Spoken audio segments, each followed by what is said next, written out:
వాడు? మేమిద్దరం లవ్ చేసుకుంటున్నాం, పెళ్లి కూడా చేసుకోవాలనుకుంటున్నాం. పెళ్లి చేసుకుంటావా వాడిని? పెళ్లి చేసుకుంటావా వాడిని?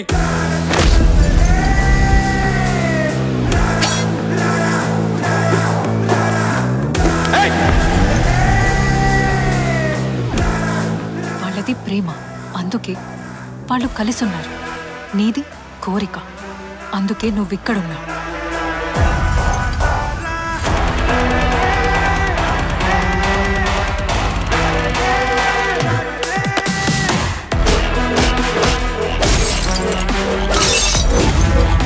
ఏం చేస్తే అర్థమవుతుంది నీకు నా ప్రేమ?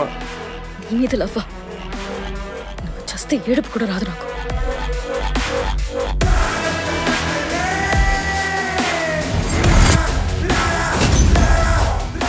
తనకి నా గురించి, నా లవ్ గురించి చెప్పి నన్ను సపోర్ట్ చేయండి ప్లీజ్.